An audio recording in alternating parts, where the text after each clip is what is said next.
City update ન્યૂઝમાં આપનું સ્વાગત છે।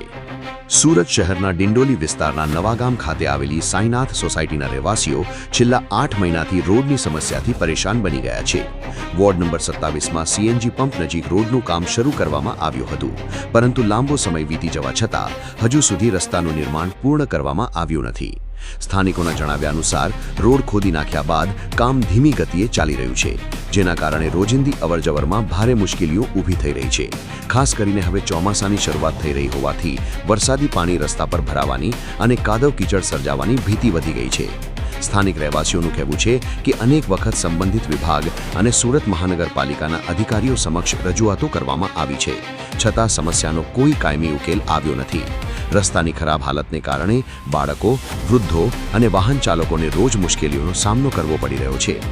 રહેવાસીઓએ માંગ કરી છે કે સુરત મહાનગરપાલિકા તાત્કાલિક અસરથી રોડનું અધૂરું કામ પૂર્ણ કરે અને ગુણવત્તાસભર પક્કો રસ્તો બનાવી લોકોને રાહત આપે। લોકોમાં એવો પણ સવાલ ઉઠી રહ્યો છે કે 8 મહિનાથી કામ ચાલુ હોવા છતાં હજુ સુધી રસ્તો તૈયાર કેમ થયો નથી। હવે સ્થાનિકોની નજર સુરત મહાનગરપાલિકા પર છે કે લોકોની આ સમસ્યાનું નિરાકરણ ક્યારે લાવવામાં આવશે અને ચોમાસા પહેલા રસ્તાનું કામ પૂર્ણ થશે કે નહીં।